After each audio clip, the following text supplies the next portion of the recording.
देश का अपना चैनल।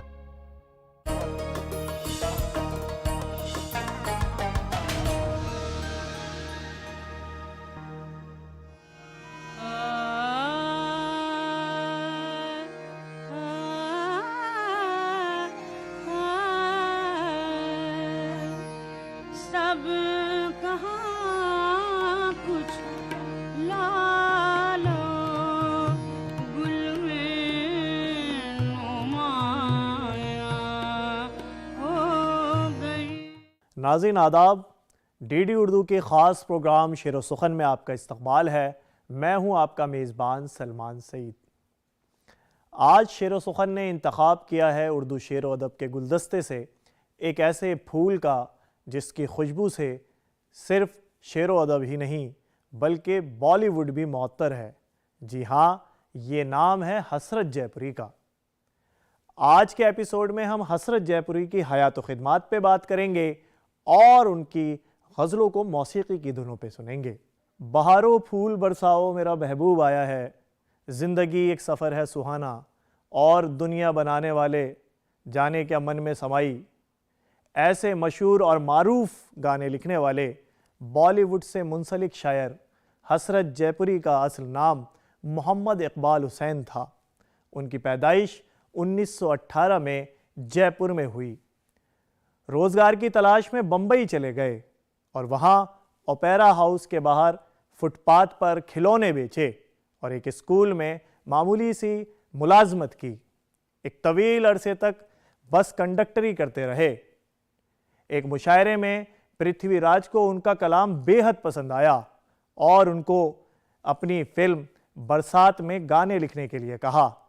यहीं से हसरत जयपुरी की शुरुआत बॉलीवुड में बतौर नगमा निगार होती है।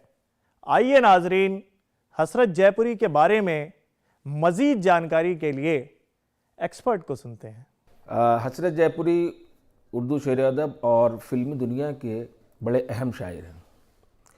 ये सही है कि हसरत जयपुरी की ख़ास पहचान उनके फिल्मी गीतों की वजह से है, लेकिन ऐसा नहीं है कि उन्होंने उर्दू शायरी की दूसरी असनाफ़ सुखन और हमारे संजीदा शायरी में जो काम किए हैं वो कम अहमियत के हामिल हैं। हसरत जयपुरी, जैसा कि लोग जानते हैं, कि 1922 ईस्वी में जयपुर में पैदा हुए। हसरत जयपुरी का ख़ानदान एक मुअज़्ज़ज़ ख़ानदान था और आज भी जो उनकी हवेली है वो फिरदौसी हवेली के नाम से जानी जाती है, जिसको बाद में राजस्थान की हुकूमत ने हसरत जयपुरी नाम से रोड भी रख दिया था। उनकी ज़िंदगी में ही हुआ था और ये उनकी अज़मत की पहचान है। ये फिरदौसी बेगम हसरत जयपुरी की दादी थी। चुनांचे इब्तिदाई तालीम हसरत जयपुरी की इंग्लिश मीडियम में हुई और जयपुर में ही हुई, और उर्दू फ़ारसी की तालीम उन्होंने अपने नाना फ़िदा हुसैन फ़िदा से हासिल की। फ़िदा हुसैन फ़िदा एक मशहूर शायर थे अपने ज़माने के, और मशहूर होने के अलावा फ़िदा हुसैन फ़िदा का ताल्लुक़ गालिब से भी था, और वो इस तरह के फ़िदा हुसैन फ़िदा आगा दहलवी के शागिर्द थे, और आगा दहलवी डायरेक्ट मिर्ज़ा असदुल्ला खां गालिब के शागिर्द थे। इस लिहाज से फ़िदा हुसैन फ़िदा जिस नौइयत के और जिस इल्मियत के हामिल थे, उन्होंने हसरत जयपुरी को उसी तरह बनाने की कोशिश की। चुनांचे हसरत जयपुरी को शायरी का विरसा हासिल हुआ है और जिसमें उनके नाना का एक बड़ा रोल है। इब्तिदाई सतह पर हसरत ने अपने एक इंटरव्यू में भी ये बात बताई कि फ़िदा हुसैन फ़िदा साहब जो उनके नाना थे, ये कहा करते थे कि तुम अगर शायरी करो तो दाग दहलवी, मोमिन और इसी तरह के दूसरे शौरा के रंग की, जिगर मुरादाबादी, इसी तरह के दूसरे शौरा के रंग की शायरी किया करो, जिसका असर हसरत जयपुरी ने कबूल किया। लेकिन इसके साथ साथ एक मामला ये भी हुआ कि हसरत जयपुरी, आप जैसे कि जानते हैं कि हसरत जयपुरी ने शायरी का आगाज़, उनकी अदबी ज़िंदगी का आगाज़ जो होता है वो 18-20 साल की उम्र से होता है, यानी 1940 के आसपास। और इस शायरी के आगाज़ की भी एक ख़ास वजह ये रही कि उनके घर के सामने एक जो था अहले हुनूद यानी गैर मुस्लिम घर था जिसमें लोग रहा करते थे, उनके पड़ोसी से जिनसे उनके बड़े अच्छे मरासिम थे। वहाँ पर झरोका था और उसमें एक लड़की राधा रहा करती थी। उस राधा के हुस्न को देखकर वो इस तरह मुतासिर हुए कि उन्होंने शायरी शुरू कर दी। तो हज़रत जयपुरी ने तमाम तर शायरी जो है वो राधा को मरकज़ में रख कर शायरी की। ज़ाहिर है कि मुअज़्ज़ज़ ख़ानदान, राधा का भी मुअज़्ज़ज़ ख़ानदान था और हज़रत जयपुरी का, जैसे कि मैंने बताया, उनके दरियाल भी मुअज़्ज़ज़ थी और ननिहाल भी मुअज़्ज़ज़ थी। ऐसी सूरत में इश्क का रोग जो है उस ज़माने में बहरहाल अच्छा नहीं समझा जाता था। चुनांचे हज़रत की ये कैफ़ियत देखने के बाद और जब उन्होंने शायरी की तो ख़ास तौर से उनके वालिदैन और ख़ास तौर से उनकी दादी जो थी वो हज़रत की शायरी से बहुत बुरा मानती थी और उन्होंने काफ़ी सख्त व सुस्त कहा कि तुम शायरी मत करो और छोड़ दो। लेकिन हज़रत को ये ज़ाहिर है कि ये शौक़ लगा रहा और नौबत यहाँ तक पहुँची कि एक दिन उनके वालिदैन और उनकी दादी ने उनका बोरिया बिस्तर उठाकर घर से बाहर फेंक दिया और उनको घर से निकाल दिया। वो अपने चेहरे में 100 आफताब रखते हैं। वो अपने चेहरे में 100 आफताब रखते हैं, इसीलिए तो वो रुख पे नकाब रखते हैं। आइए नाजरीन, इस गज़ल को मौसीकी की धुनों पे सुनते हैं, जिसको ख़ास तौर से डीडी उर्दू ने आपके लिए सजाया है और महजूज होते हैं। वो अपने चेहरे पे 100 आफताब रखते हैं। वो अपने चेहरे पे 100 आफताब रखते हैं। वो अपने चेहरे पे 100 आफताब रखते हैं। इसलिए ही तो रुख पे नकाब रखते हैं। वो अपने चेहरे पे 100 आफताब रखते हैं।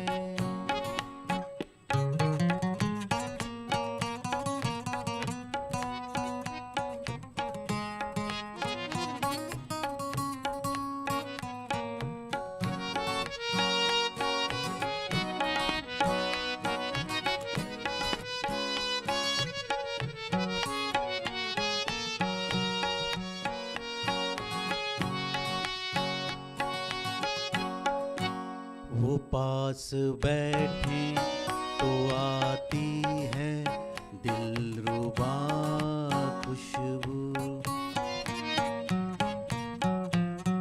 वो पास बैठे तो आती है दिलरुबा खुशबू।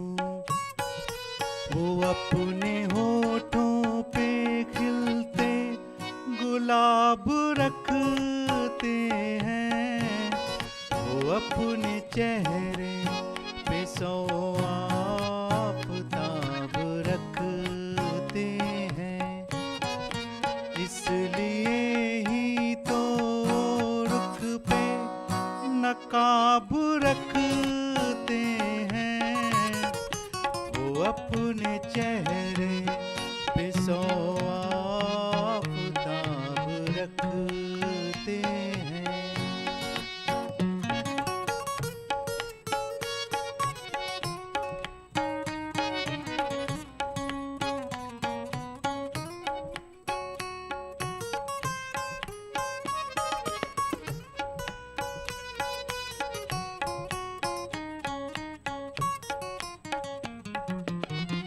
हर एक वर्क में तुम ही हो जानी महबूबी। हर एक वर्क में तुम ही हो जानी महबूबी। अपने दिल में हम ऐसी किताब रखते हैं। वो अपने चेहरे में 100 आफताब रखते हैं। वो अपने चेहरे में 100 आफताब रखते हैं। इसलिए ही तो रुख पे नकाब रखते हैं। अपने चेहरे में सौ आफताब रखते हैं, वो अपने चेहरे में सौ आफताब रखते हैं, वो अपने चेहरे में सौ आफताब रखते हैं। कहीं वो आके मिटा दे ना इंतज़ार का लुत्फ़, कहीं वो आके मिटा दे ना इंतज़ार का लुत्फ़, कहीं कबूल ना हो जाए इल्तिजा मेरी। नाज़रीन, हसरत जयपुरी के कलाम में चाहे वो उनकी शायरी हो, चाहे वो उनके गीत हों, उसमें सलासत है, रवानी है और सादा ज़बान का ऐसा इस्तेमाल है कि सुनने वाले के जहनों में वो अपने आप महफूज हो जाते हैं और सुनने वाले इन्हें गुनगुनाने पर मजबूर हो जाते हैं। यही वजह है एक तवील ज़माने तक ये अशार और इनके गीत लोगों के सर पर जादू की तरह सवार रहे। हसरत जयपुरी के कलाम के अंदर उनका नुमाया पहलू रोमानवियत है और ये रोमानवियत रूहानी तरीके से असरअंदाज होती है और लोगों के दिलों पर छा जाती है। हसरत की जो शायरी है बेसिकली दो तरह की शायरी है उनकी, कि एक तो फिल्मी शायरी है और एक गैर फिल्मी शायरी है जिसको हम अदबी शायरी कहते हैं। लेकिन अगर जिस तरह से हम उनकी बायोग्राफ़ी या उनकी जो लड़की किश्वर हैं उन्होंने जिस तरह से उनके बारे में बयान किया है, तो उससे हमें ये महसूस होता है कि हसरत की तमाम तर शायरी फिल्मी और गैर फिल्मी शायरी जो है वो है कि जो जिस तरह से उन्होंने महसूस किया और जिस तरह से चीज़ों को उन्होंने देखा समझा उसी तरह से उन्होंने बयान किया। नाज़रीन, आइए इस खूबसूरत गज़ल को मौसीकी की धुनों पे सुनते हैं और लुत्फ़ अंदोज़ होते हैं। उनकी ख्याल आए तो आते चले गए, उनकी ख्याल आए तो आते चले गए, दीवाना जिंदगी को बनाते चले गए, उनकी ख्याल आए तो आते चले गए, उनकी ख्याल आए तो।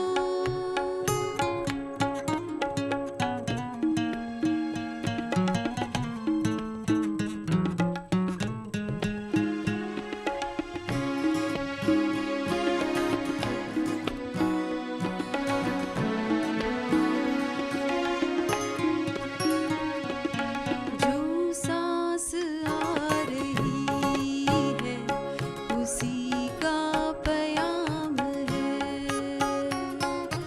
जो सांस आ रही है उसी का पयाम है,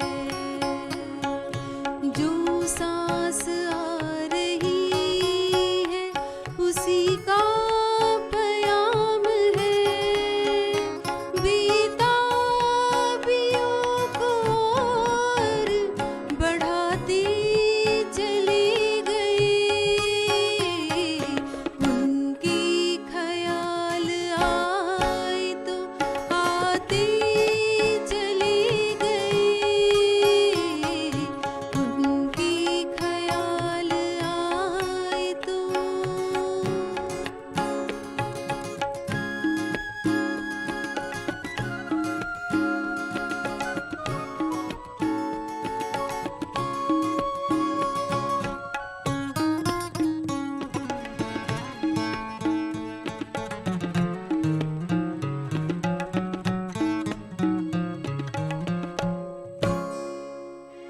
इस दिल से आ रही है किसी यार की सदा,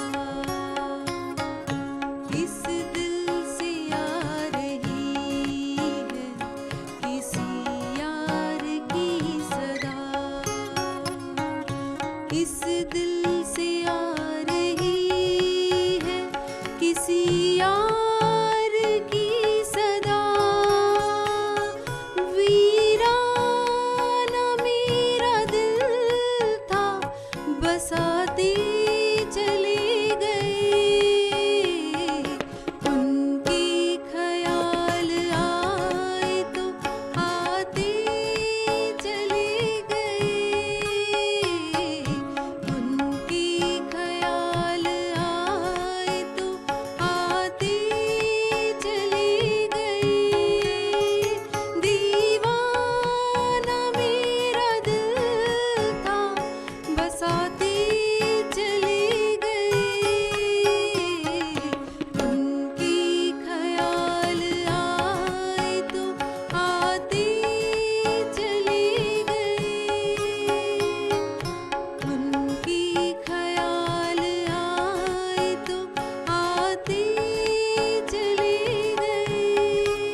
फिल्मों में जब टाइटल गीतों का जिक्र आता है तो हसरत जयपुरी का जिक्र सरे फहरिस्त किया जाता है।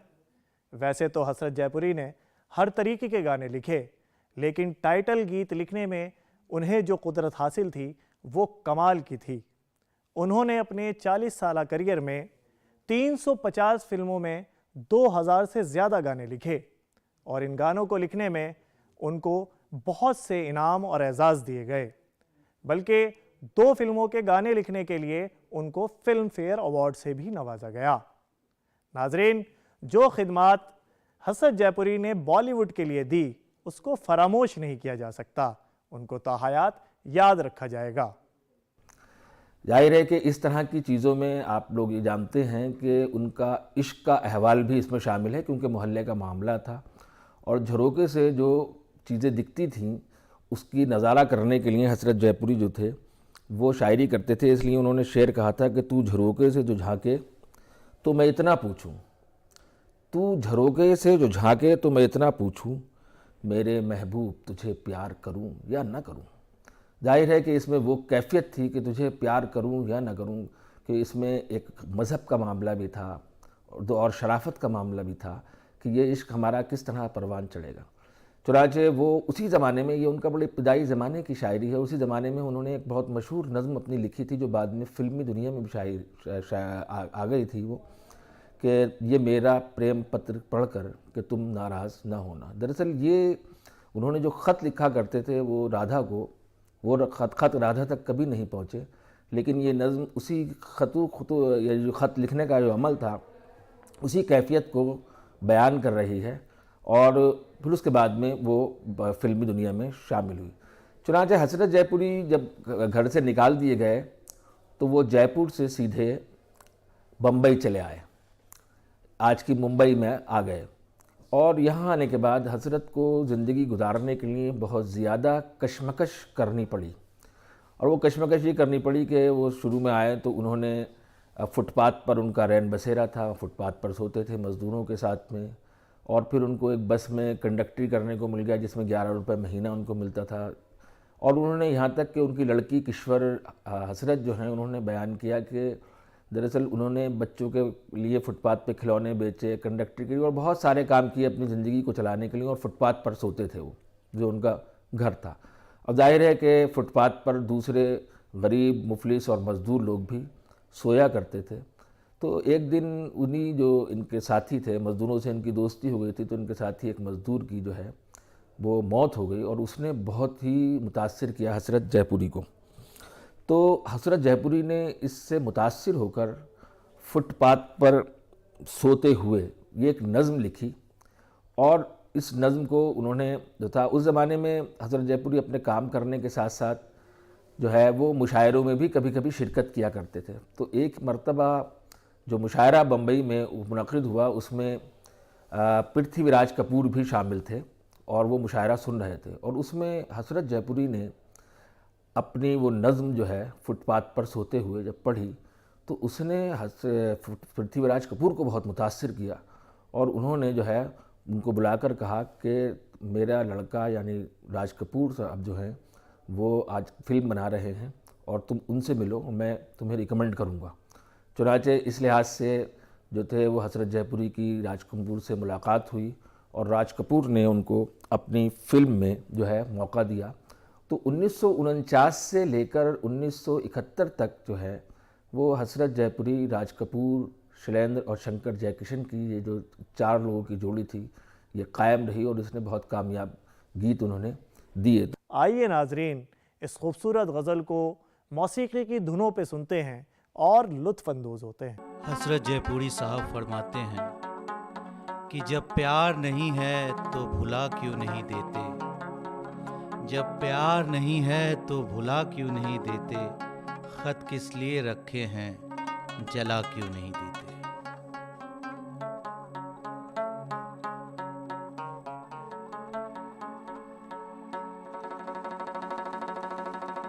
जब प्यार नहीं है तो भुला क्यों नहीं देते, जब प्यार नहीं है तो भुला क्यों नहीं देते। खत किस लिए रखे हैं, खत किस लिए रखे हैं, जला क्यों नहीं देते। जब प्यार नहीं है तो भुला क्यों नहीं देते।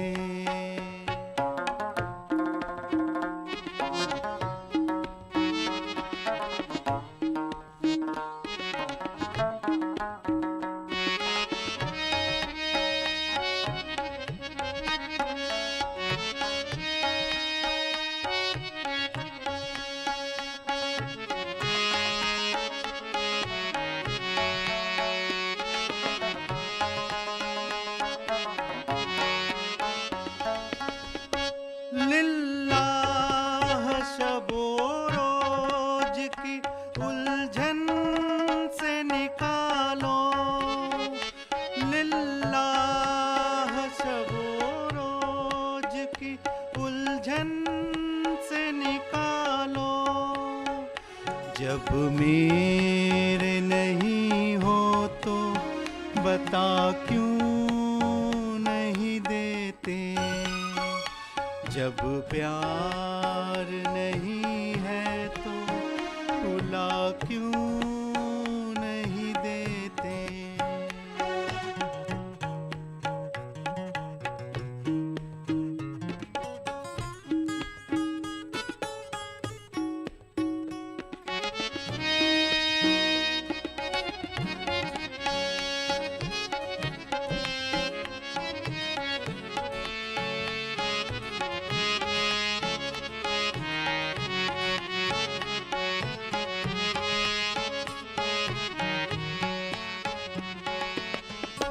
जब उसकी वफाओं पर यकीन तुमको नहीं है, जब उसकी वफाओं पर यकीन तुमको नहीं है।